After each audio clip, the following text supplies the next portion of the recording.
What's up? Welcome to the Rhyme and Grind podcast. I'm your host, Xwm Yang, and I have a very special guest today. He is a music composer, a music teacher, just, a pianist legend. And, he's also a Hmong person here in LA and also just a really good friend. So introducing my boy, Ty Xiong. Thank you, Sue. I appreciate you letting me be here. So my name is Ty Xiong. Hmong people call me too. Either or, fellow Hmong person, you can call me too. Doesn't really matter. Yeah. So I'm a pianist. I'm a composer. I'm a teacher. So I'm just doing everything in LA. Yeah.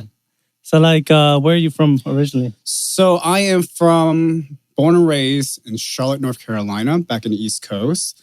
Was there all my life. And then went to school in Greensboro, also North Carolina. Been there. And then after all those years, just came out to LA. Yeah. And how long have you been here? So I've been in LA since this past February of 2024. So it's been a journey. It's been a long time where I finally decided to come out to LA. So yeah. Yeah. So what made you finally decide to make the move to LA? There's a lot of things. It's I always talked about coming out to LA since I was young, right? Mm-hmm. I always wanted I'm a musician. I want to do composing. I want to do film stuff, all that stuff. I always had that dream, but it was just life always just kind of comes in and kind of change your goals and stuff like that sometimes. Mm-hmm. Relationships happens, just finances happen. So things like that. Another part was just I'll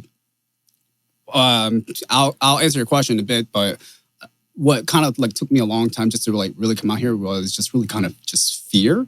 Mm. But of course, it's your biggest setback is your own personal fear. So when I came out to LA, I was already 29, 30. Mm-hmm. And then it's just things didn't go as planned with my personal life. So I was just you know what? I really just decided to just sacrifice everything back at home. My job, good paying jobs, my own apartment. I just let go of everything just to really just do everything all over again here. Oh yeah. And it was scary. Scary. Just because didn't really know a lot of people out here before I even met you, before I met the other homeboys that I made friends here now. Yeah. So it's just it was just completely new. It was scary. So that was one of the biggest challenges, but just had to just take a chance and just come out here. Yeah. So, yeah. Yeah. I think that's what I think a lot of LA Hmong people who's moved here. Right. I see that having comments they literally, maybe people don't know, but it's you literally sacrifice right. You're really just getting rid of your whole past life, and then you're moving here. Right. And I think most of us who move here, we typically don't know people either. Exactly. And it's just to come to my surprise, it's being here, it's there is actually a decent amount of Hmong people here too. Yeah. Which is pretty cool. It's we're not condensed how Minnesota, California, Northern California is. It's just you have bits of Hmong people here and there. They're doing their own thing. Yeah. I actually met a couple of Hmong folks, people around our age in K-Town. I was oh snap, you're Hmong. Really? Yeah. I was whoa, okay. I couldn't really tell until they told me that they were Hmong. I was whoa. So we're here. It's just yeah. It's you either decided just kind of hang out with your own kind or just do your own thing. So yeah. Oh yeah, for sure. Yeah. Yeah, I think that was one of the things I wish I guess that's why I also want to create this podcast because I was for one thing, there's Hmong people here in LA, but when you come to LA, you don't really know anybody. Yeah. So hopefully somebody wants to move here, they can contact us or let us know. Yeah. Because it's definitely I don't know about you, but for me, when I moved here, I was it was pretty lonely for me. Sure, yeah. And it was it took me 2-3 years to get a good group of friends here, Yeah. Most definitely. For me, making friends isn't hard. I'm a very approachable person, And I like to have decent conversations with one another, regardless if you're an artist, regardless if you're like some type of like musician or anything. It's just, just make friends. And that was the thing too, like with me here coming to LA. It's like, even though, yes, you're here to network, you're here to, achieve your goals, your dreams.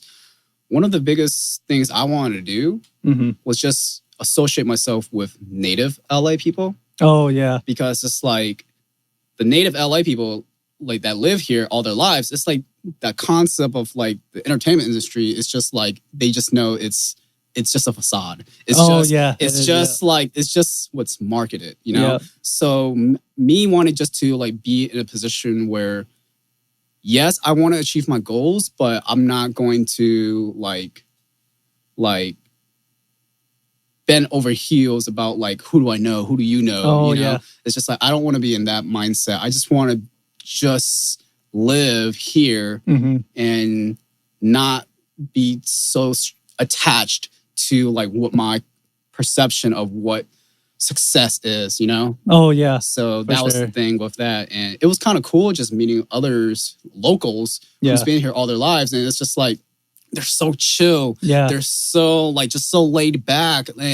And they're just cool people to like, just to talk to. Yeah. So yeah. For sure. Yeah. It's usually like the locals are pretty chill. Yeah. Nice. And then, there are like, I'm sure you've had it too, where there's some people that do seem very transactional here. Most definitely. And it's like, they could be kind of hard to get like genuine relationships. Because some people are like, what do you do? Exactly. And if you feel like you can't connect with them, then they're kind of like, oh, whatever. Exactly. Yes. Yeah. And that's where like any kind of interaction where I engage myself with, like I always want to make it genuine.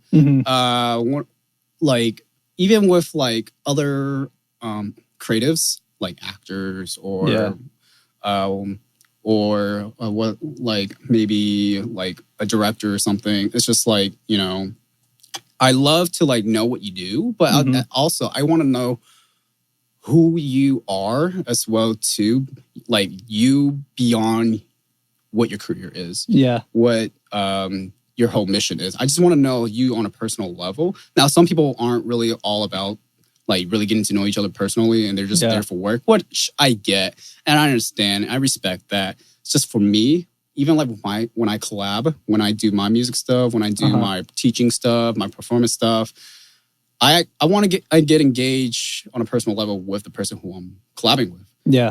It makes it much more fun. It makes it much more just enjoyable because it's like, it's not really all about the paycheck. It's not really all about like, what sells. It's just like me just engaging our art with each other is so satisfying. Yeah. So yeah. For sure. Yeah. Yeah. How's, because I know you just collaborated with another, was it an artist who did a trap version of your Atonement? Oh, yeah. Yeah, that literally just came out yesterday. Yeah. I appreciate that. How'd that come about? It was, so one of my buddies, he's in West Covina. His name is Chris Anthony. I reached out to him to do a rap version, a trap version of my song Atonement that I put on my YouTube channel back 2 months ago, and it was for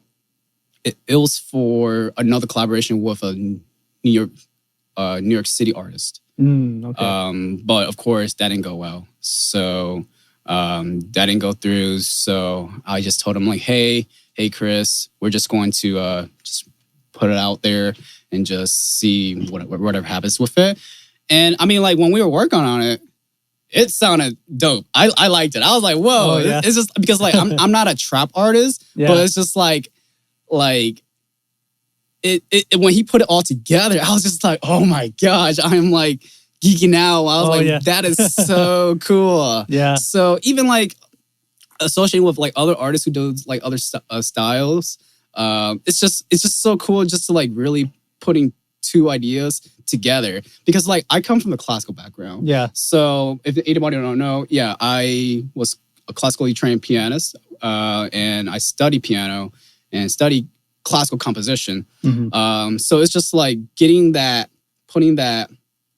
Beethoven, box style of music with like a trap beat underneath it. It was kind of cool. Oh yeah. So yeah, it's just like two separate worlds just coming together in one. Oh yeah. Yeah. Yeah, for sure. Yeah. And but like for hip hop too, we do like to like flip a lot of like samples of like classical music, but we'll just make it into a trap style, which is yeah. Because I feel like classical music's like maybe the real original root of like most of music. Right. And then we'll just flip it to make it our style. But yeah. Yeah, most definitely. Like even like just like to talk about like classical style too. Like I believe like studying, like understanding music, the classical style really does help like kind of like shape the ideas I have in my head and really put it down on paper and notate that and just like have something solid and just like make sure that, you know, musicians come together and perform it. I appreciate that. But then there's also that like the hip hop style, that very improv style that you guys have, where it's just like you're not really set to like perform one another's music. Oh yeah. But you're there, but you improvise your own lyrics, you improvise your own beats. It's like that's pretty cool, where you really try to like find yourself. Oh yeah. Because it's like in the classical world, in the Western classical world, it's like you're taught to like play music from the 1600s, the 1700s. Like back then, I was trained to play Bach's music. I was trained to play Chopin, Debussy, and all of them. And it's like that technical discipline did help me a lot to become the musician I am. But of course, it's like, you know, I want to like look at other places outside of classical and just really know what's in the modern times too as well. Oh yeah. So, and you know, other artists too, like they're doing it too. They're putting the classical style, Western classical style with like modern stuff. And it sounds pretty cool. And and that's where I feel like even if music's from like 200 years ago, it still sound like the music still sound timeless. It still sounds relevant, you know, in my opinion. It's like I can listen to a Chopin piano music and it still feels relevant to me. Oh, so, yeah, for sure. So yeah, that's the beauty of that for me. That just made me think of an idea. I don't know if you'd ever do it, but have you ever thought about like choosing a modern song and making it classical version of it? Yeah, I mean, I did that. I actually did that with a Hmong song. Oh, yeah, I think I saw that, but I didn't get a chance to watch that. Yeah. So I did that with a Hmong song back in like 2017. I was at my college at that time, and I made a classical version, piano version of the Hmong song Malulatia. Oh, yeah. Yeah. What song is that? That's a Hmong song. That's like the Hmong song from like the old school one. Oh, yeah. Yeah, and then I played it. I did my fancy stuff. Like, it was nothing too impressive, but it's just like I did some like fast left hand playing and then the melody with the right hand. And then I posted it up on Facebook. And then that was like the biggest video I got from like Hmong folks. Like, I think it reached like 27,000 views. Dang, okay. But that was like way back though. Yeah. But it was just like, you know, when people like, the audio wasn't that good. Let's be honest. The audio, it's on my YouTube channel. It's still on my Facebook, but it's just the audio wasn't that good because I was pretty like newish with the technology. Yeah. It's a learning curve. Yeah. Sure. Even beyond the technical stuff with like the mics and stuff like that you hear in the video, it's just like a lot of people, Hmong people, actually enjoy that. Oh yeah. Just because it was like, whoa, like okay, that's cool. Like it's like he's putting classical chords, classical techniques with like a common modern Hmong song that a lot of Hmong people enjoy. Oh yeah. So yeah. For sure. Yeah. So like talk about, because you also did, I saw that you did a, like, is it film scoring? Would you call it film score for a short film? Yeah, I did some. A few of them. Back in my college days, I hung out with a lot of filmmakers. some of them was at my college at University of North Carolina, Greensboro, so UNCG rep. I made some friends there. I had some connections here in LA before I came into LA. And then I did some Hmong projects as well too with Hmong directors back in like Minnesota. So that was kind of cool. It was a fun experience because it's like the thing about like making music for like film, it's like you have a source that you have to like really like look at, such as it's like if I'm trying to create like a emotional scene, it has to really fit the scene. Or if I'm trying to like create a very energetic scene or a very action vibe scene. So do they send you like the videos? Yeah, so they'll send me like the director. Every director, they have their own style of doing things. But the most common way of they doing it is just like a lot of it back then, like with the ones that were like out of state, we had to meet online. They will send me files of what they have, and it's only a draft. And then we discuss about what's going on with the scene, what they're trying to do, what kind of mood they're trying to portray. And then the ones who I the film directors who I collabed in person, I would just show up to their place and then they'll show me like what kind of stuff they've been doing. So yeah, it's really fun. And it's very different just from like what I was used to back in like my academic studies as a composer and a pianist. Because it's like when you're in school for Western classical music, it's like you're trained to like really like perform and compose in a concert hall. And it's like you got to really polish on your technique, your skills, your technical abilities and all that stuff. It's kind of like you having to like do like ballet or something, or like some kind of dance performance on stage, and it has to be like you actually doing it. It's like with like filmmaking, which film scoring, you know, of course you can always cut, you can always edit, you can always redo everything. So it's like you have a lot more liberties with that. So, but of course, like with that training I had, it helped me like kind of like be not like a perfectionist, but it's just really work on the small details that not a lot of people hear or see that I notice. So yeah. For sure. Is there like, so what's also like the difference between like doing something for film or working on your own original piece? Of course, a lot of film composers can agree with this. It's like when you're making music for film, short film, feature film, anything, video games, you're really making music for the director. You know, so it's just like there's a lot of like very like successful film composers here in LA, but of course the big boss is the director, the producer. They're the ones who are in charge. So it's just like if it doesn't sound right to them, then they're not gonna want it, you know? And then you always have to do like retouches of the song or that background music.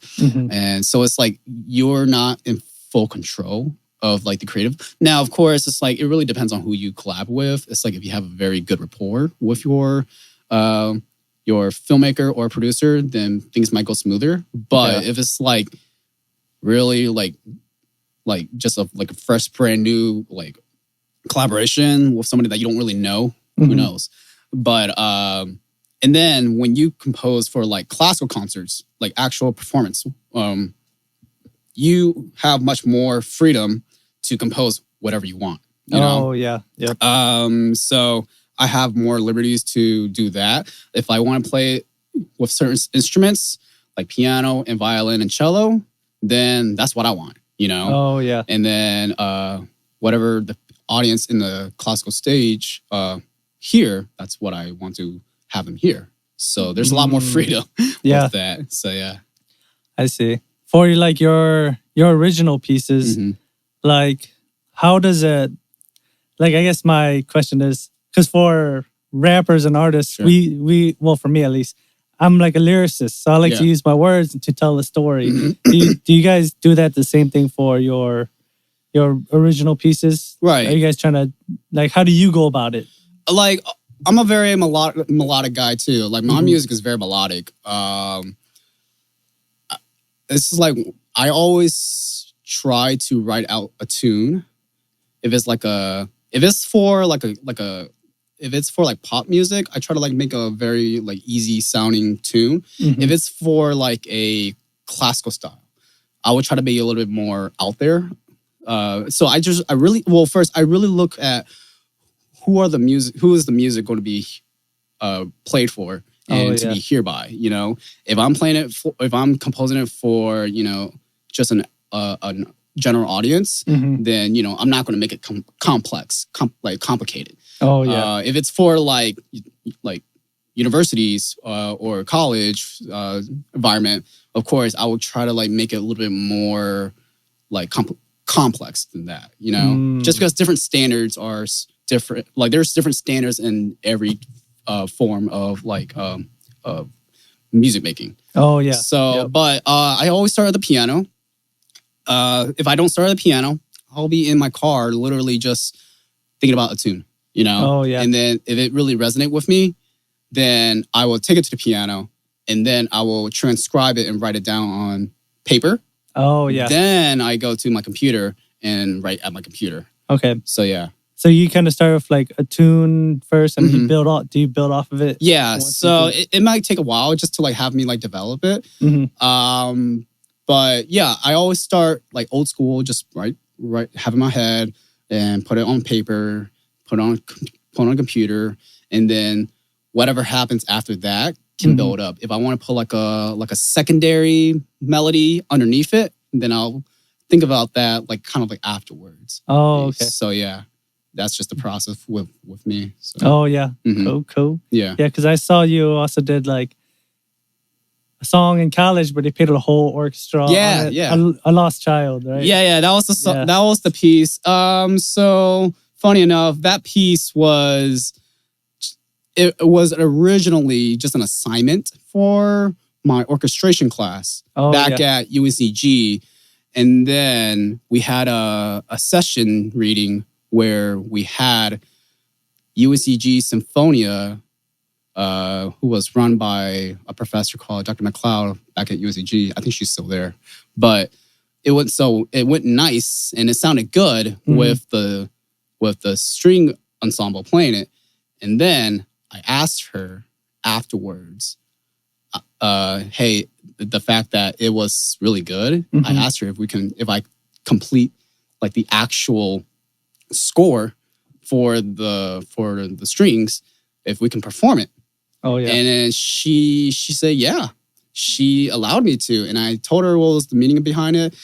Lost Child was, it was a heavy topic. It was about school mass shootings.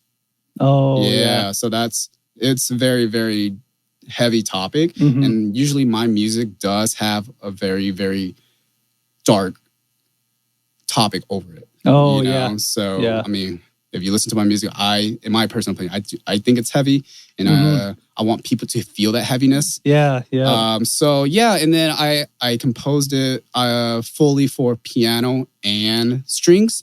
I'll put piano in it just because I really just want to perform with them. So I was just like, hey, I want to perform with them, and it sounded really good. So when you hear the opening of the video, The Lost Child, it's like you have the strings, but then when you hear that melodic tune, it's just really just me just trying to pour that intimate, childlike sound where it resonates and makes you feel like that could be like the music could have been like for a child. You know? And I try to make it like sound like a film score. Something you hear from film music. Just because like during that time too, I was associating with filmmakers, and I love film music, and I have a lot of like there's a lot of like film composers who are inspiration to me. So I really just try to put that style into the music at that time when I was composing it, because like I really want people to like just be able to listen to my music without me explaining too much theoretical stuff, you know?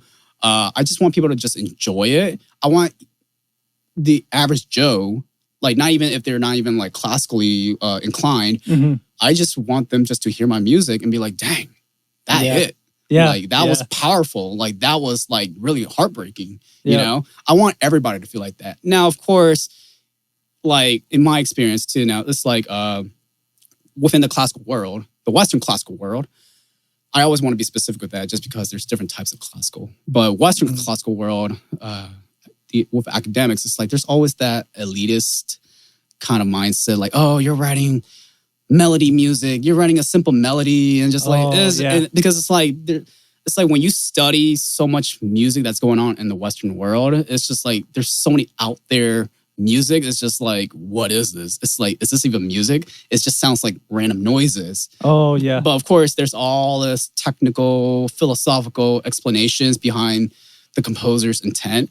But for me, like I just want my music just to be understandable and not to be too complicated. Yeah. And plus, it's just like I didn't get involved into Western classical music until like my teenager years. Oh, so yeah. I self-taught myself piano at 12, but I didn't really get into my formal training until like I was like maybe 16, 17.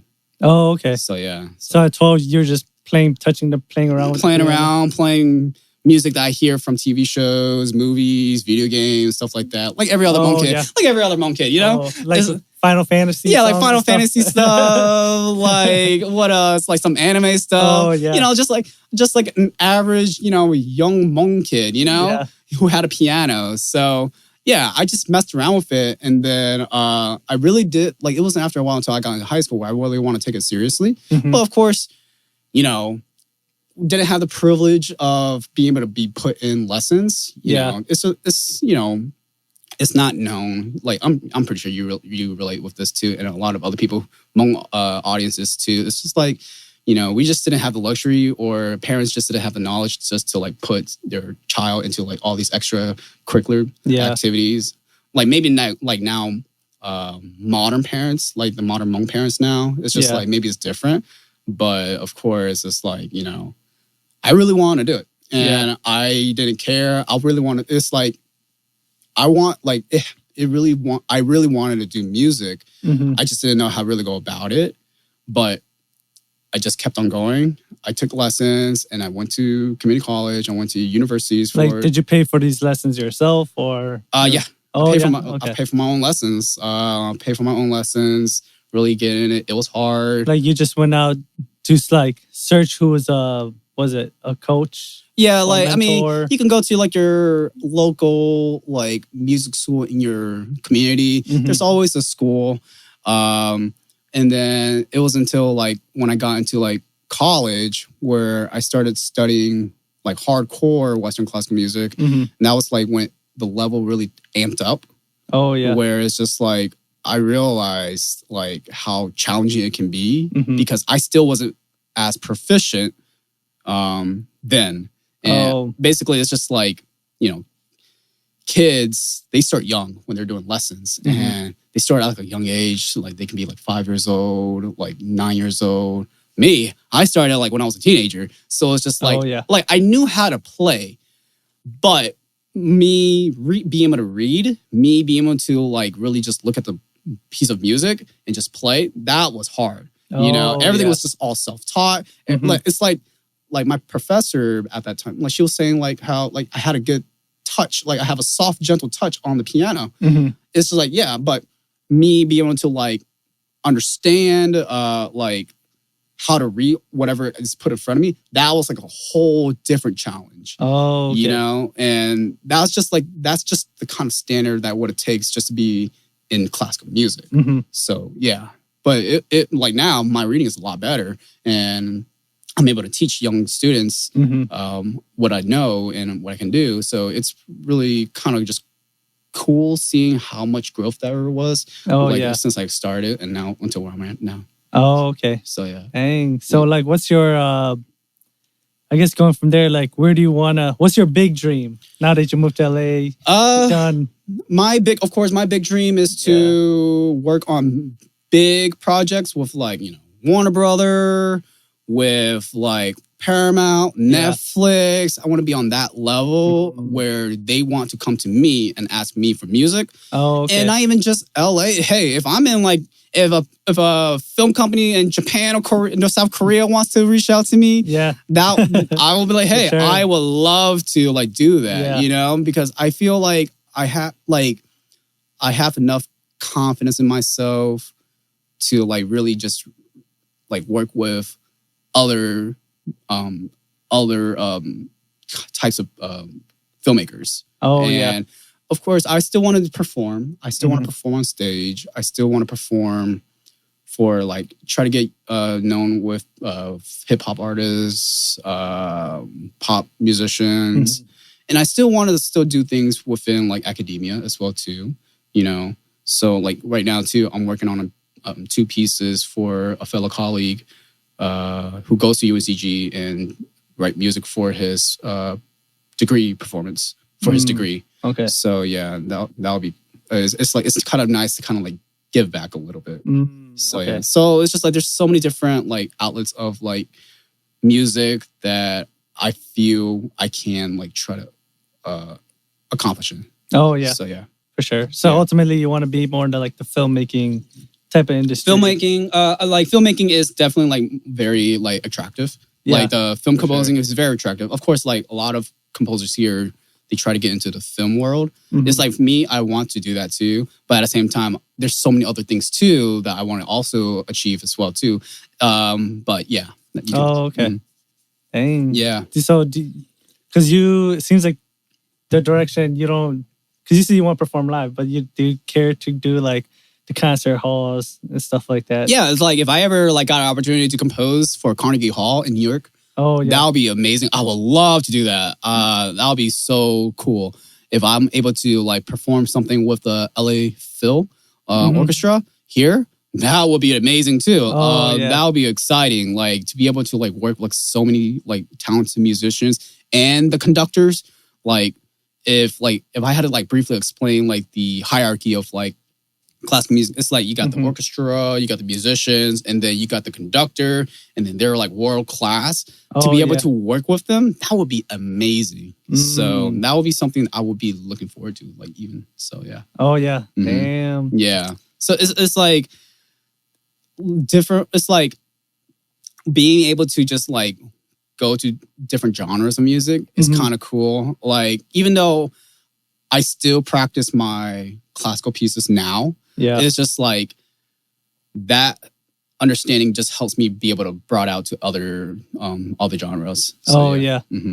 Damn. So are you like what's your 1 year goal? Are you my 1 year goal? Network more or really just so my 1 year goal really be set in LA.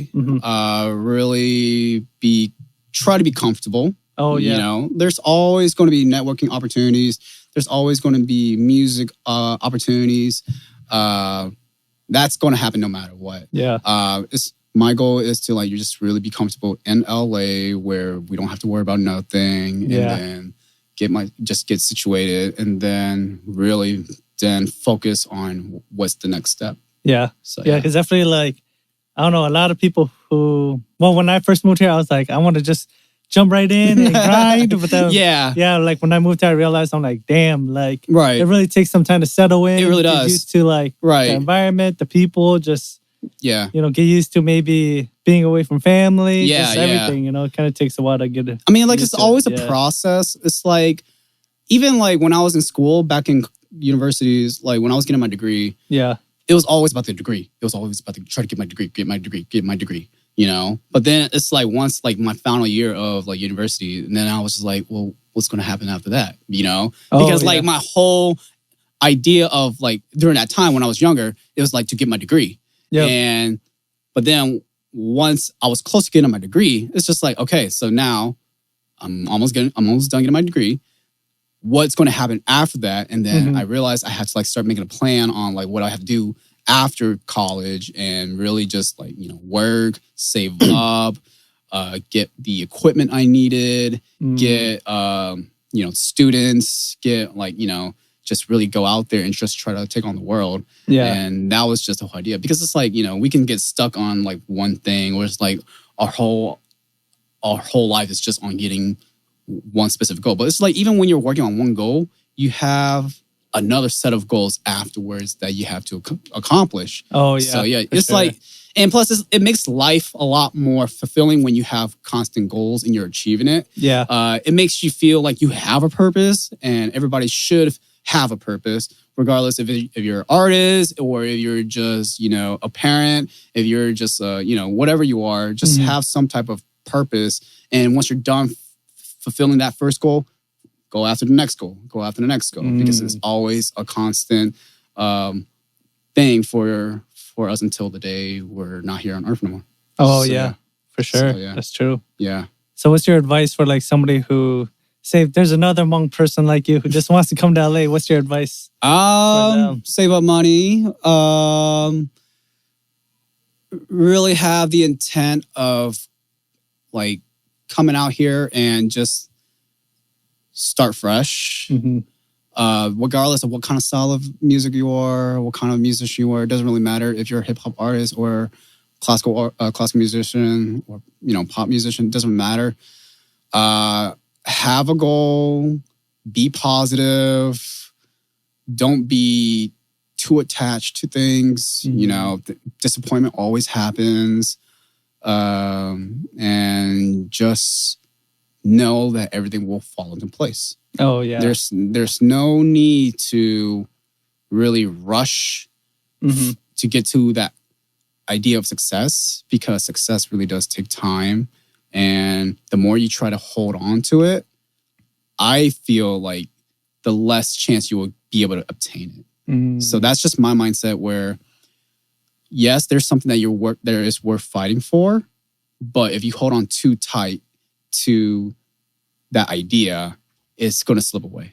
Oh, yeah. Yeah. For sure. And that's just how I've been ever since, I got older and being an artist, musician. So, yeah. Yeah. Do you think you came to LA at the right age, or do you wish you came earlier? Yeah. I think I came here at a better age. If I came here when I was like 21, I would be a total doofus. Because it was like, I'm so like, of course, like back then, like when I was like 21, 22, I was so immature. I was just like, I didn't know what to do, I didn't know what it meant to be like a man yet, stuff like that. It's just like, I'm just figuring out life still. For sure. And it's like, if you came here, not even just LA, but if you came to like a big city with dreams and passion, that's great. But of course, you need things more, like you need things outside of like your dreams and passion. Because like one thing I realized about like my dreams and passion was, because it's like your dream does have a cost. Oh, yeah. It has a cost. It can be like for me, my cost was to like sacrifice everything back at home.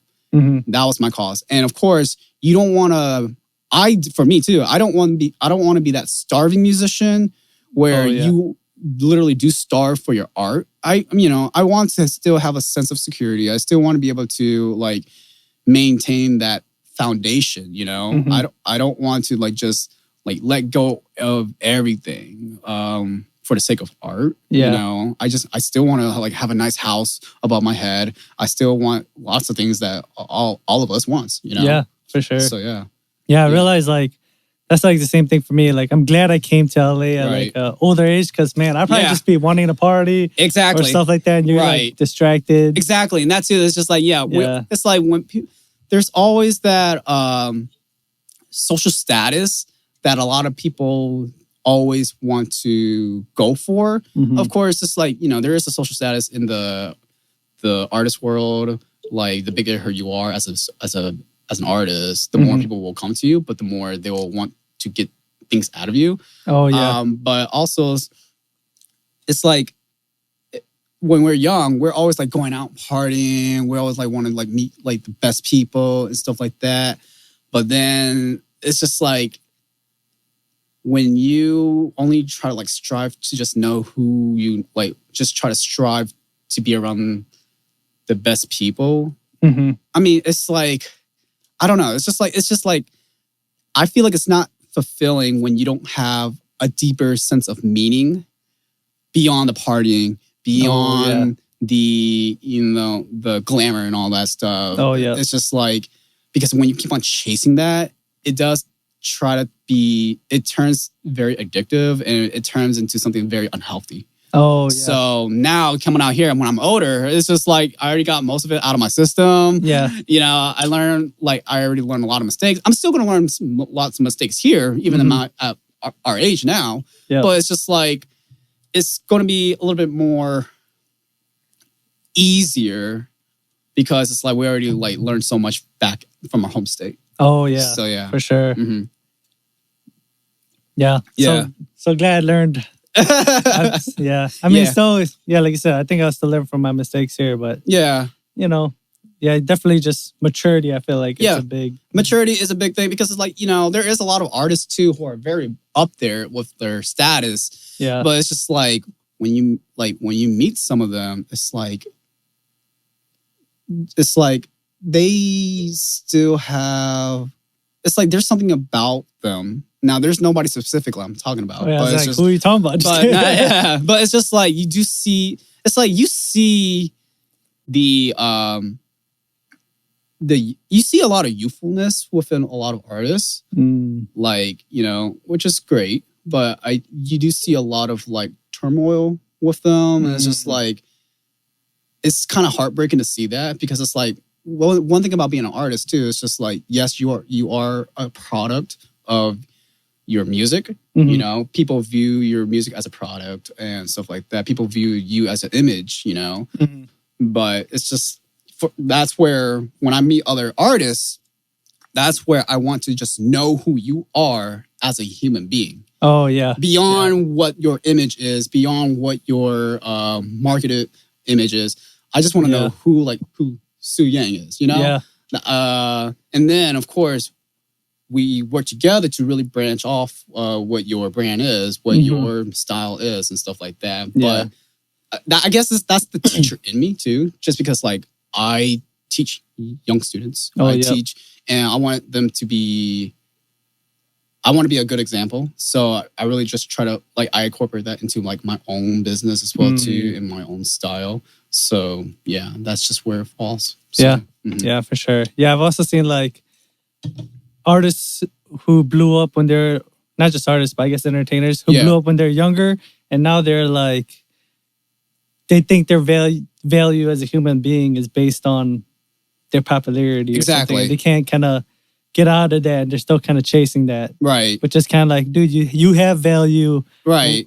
As just a regular person. It's okay to not always be hot. Right. Exactly. And so it's just like famous young entertainers of any sort. It's just like a lot of them do feel like they're being like exploited and stuff like that. And there's a lot of like trauma behind that too. And it's like they don't really understand how to like, well, I don't want to speak for them, but it's just like, I'm only assuming that it's a lot more harder for them to grasp what life is outside of that. Oh, yeah. So, sure. I mean, it's unfortunate that a lot of like, some, not all, that young entertainers can get really sucked into that because it can be very devastating. So yeah, like that, like now I feel like I'm at a perfect age where my maturity level is better, and where I can like really just like split the idea of my profession and my personal life, and keep them kind of like separate. So, oh yeah, for sure. That does take like a skill too. Yeah. And like you said, maybe maturity or just time to learn about yourself, get to know yourself. Yeah. Yeah. So I guess like moving on to teaching, like how's your kind of, what would you say your teaching style is? Shoot. Like, okay, so like not trying to sound stereotypical. Yeah. It's just like once I got started getting into teaching, it's just like I think I am, but still that loving teacher where very supportive, Mhm. but at the same time, I'm like, there's that Asian teacher that really comes out. I'm like, do it again. Like, Oh yeah. okay, that was close, but do it again. You know, so I don't know. It's like it's not just a Asian stereotype, but it's just like, you know, I do notice that it's like when they need to practice, I get stern with them. Like, you need to practice. You need to do what I asked you to do, because, you know, your parents or you are putting a lot of value and a lot of investment into your education. Mhm. So it's like you really need to like be able to show that you're going to do what it takes to like take lessons. It's not easy. It's, you know, it is a discipline, you know, Yeah. where you have to like practice and make sure that you're not just like just slacking off, you know? Yeah. So there's just that standard. Like I still like very encouraging, like telling children, even my adult students, like that they're doing pretty great.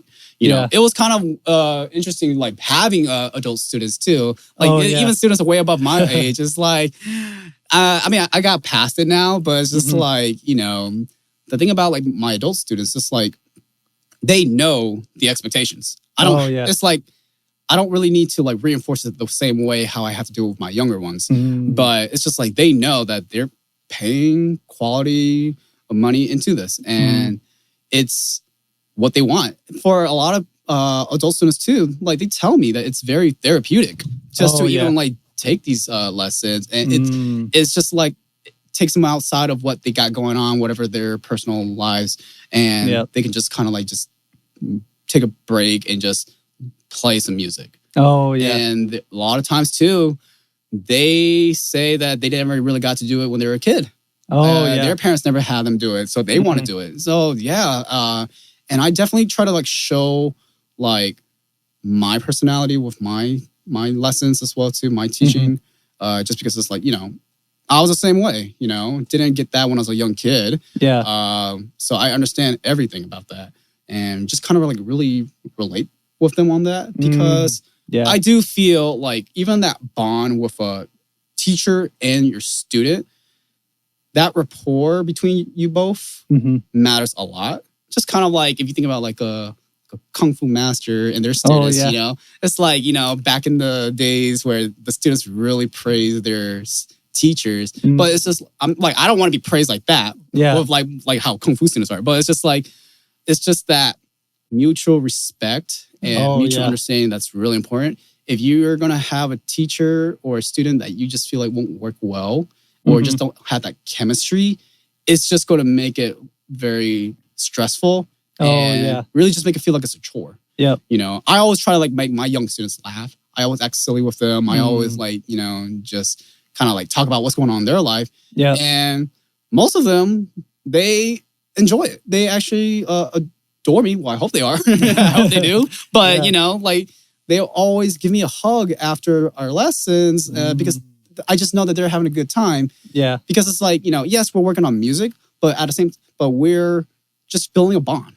You know, for sure. When I'm like helping them stay on beat with my students, whatever music they're playing, like it sounds corny, but when I'm like tapping beat for them and they got to follow the tap, I feel like us synchronizing together kind of bring us together.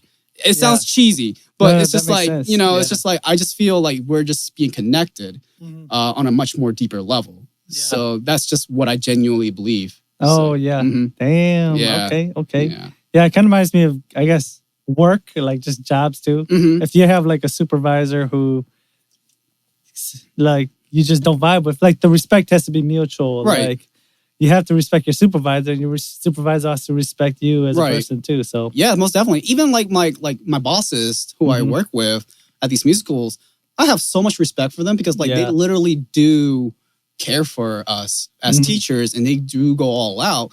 And that's why I stay around with them a long time. And it's just like, you know, the fact that they show that they care for their employees, for their teachers, whatever establishment, it's just like, that's where you feel like you want to be there for a long time. And I do have respect for the ones who I worked with back then. So.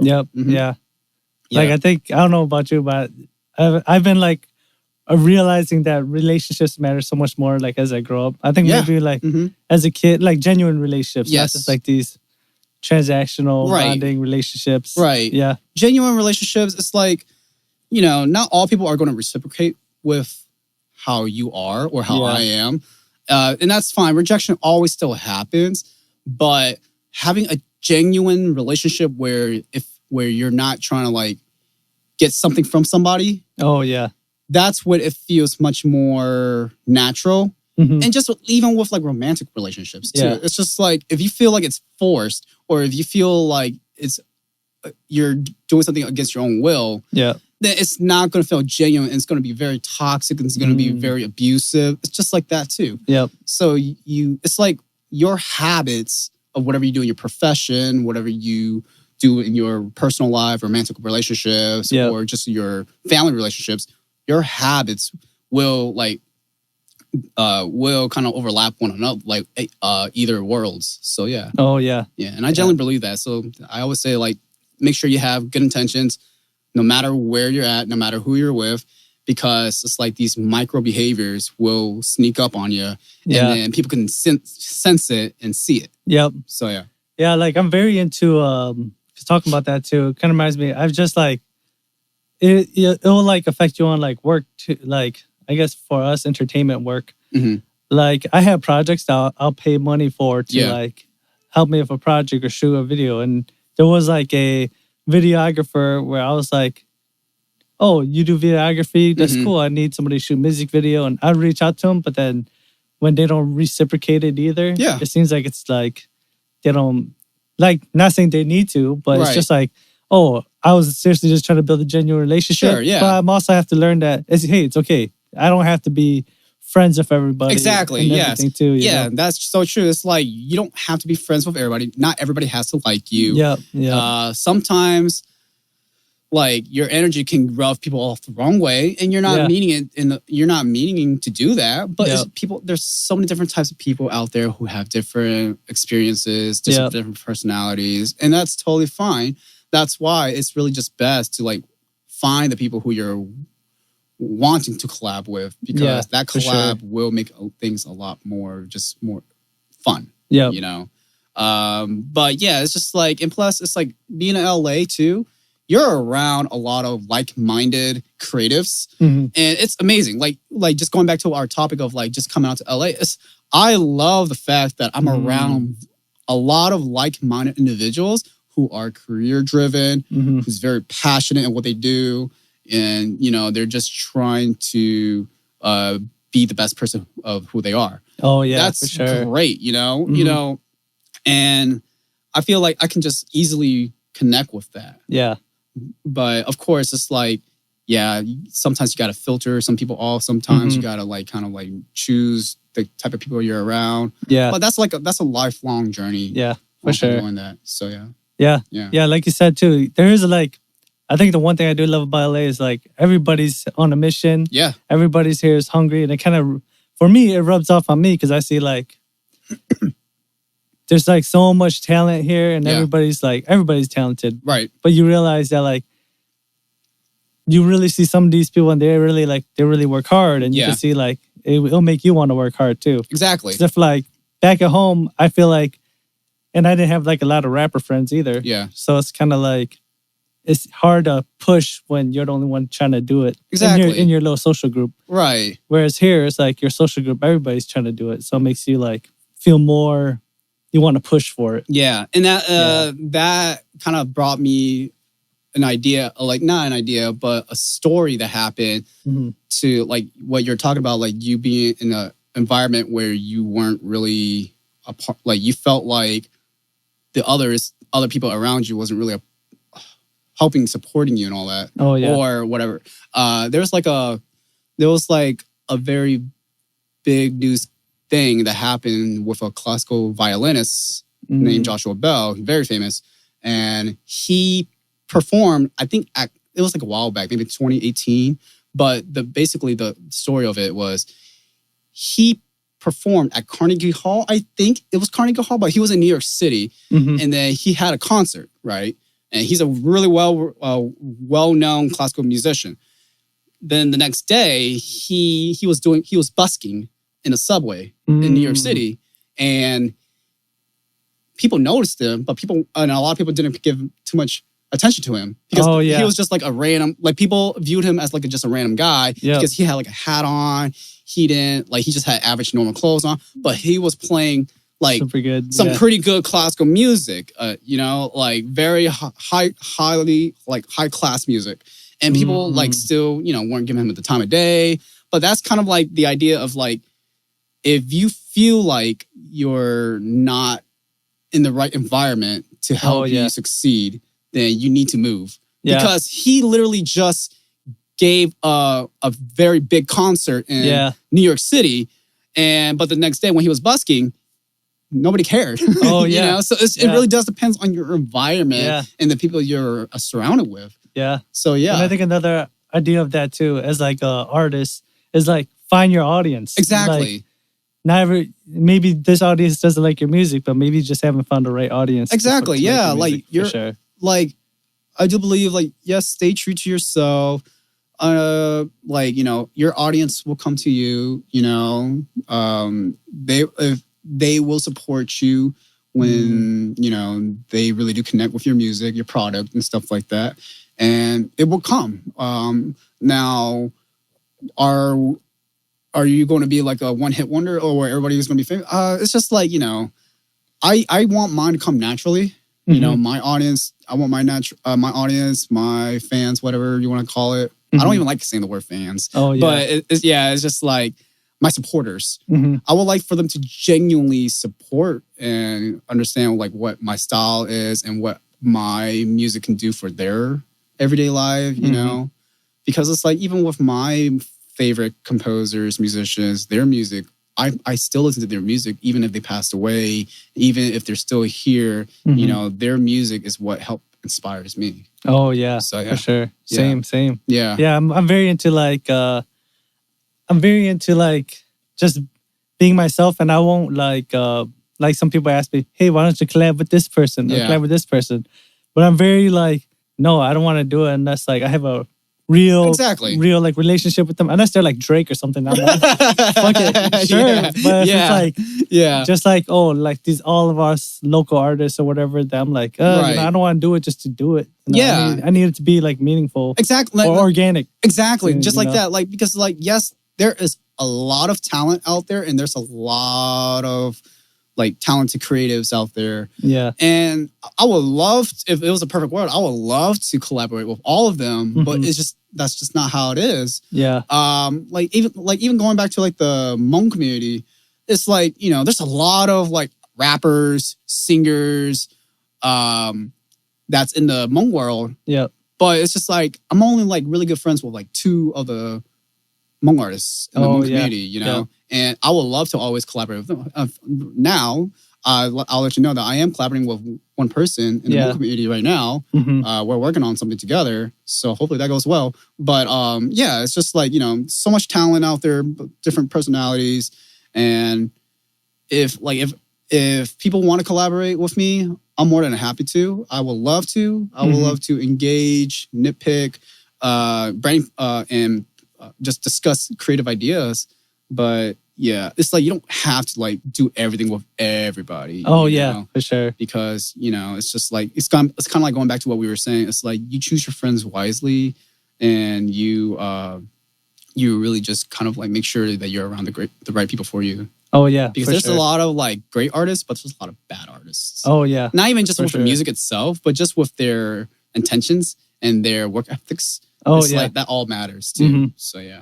Yeah. And I guess I don't want to be like known as an artist. For me, I don't know about you. I don't want to be known as an artist who's just like, he's only popular because he collabs with everybody. That's true. Like, nah, that's not me. Right. I mean, if you have talent, it'll most definitely. But, and when you get to like a certain point of your career, of course, there is a business aspect behind it. It's like once you have a bigger team, you really have to be very strategic about that. Oh, yeah. But, with doing time, that will come. And I will definitely have to start thinking about that too.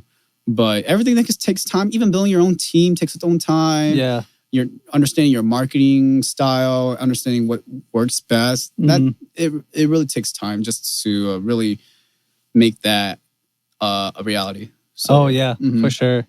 So yeah. So like on the teaching side, are you still looking for new clients? Are you still looking for more clients? I'm trying to get my own students here in the LA area, Orange County area. So yeah, it's just like that's a process. It's going good. Yeah, it's doing me pretty good right now. So, and you're open to like in case anybody wants to, maybe look it up. You're open to like virtual. Oh yeah, I do virtual. Too. I do virtual lessons. It helps like even branch outside of like the LA area. Oh yeah. Like if they want to have me as their teacher, I have that service for them. It's convenient for them too. And it works out. So yeah. Oh yeah. If somebody's interested in it, they can just go to my website and just give me an email and stuff like that, and we can make something work. So yeah. So I guess that's perfect timing. Where can people find you? Where can people find me? Yeah, what's your website? What's your email? My website is tyxiong.com, tyxiong.com. That's my website. You can check me out there. You can check me out on my YouTube channel, Ty Xiong Music, Facebook, Ty Xiong, and then that's where you can find me. And then add me if you want to collab, if you want to just discuss music or just discuss life. Just reach out to me. Cool. So, yeah. Is there anything else you want to bring up that maybe we didn't touch on? Just follow what's right for you. Do what you think is best, but also still make sure you have a concrete plan, whatever that is. It doesn't have to be music. It can be any other thing else. Just know that everything will fall into place if you just don't give up on yourself. So, for sure. Yeah. That's what's up. All right. Well, that's my guest, Ty Xiong. I'm your boy, Xwm Yang, and we are out. All right, guys. Thank you for having me. Oh, shit. Dang. How long was that?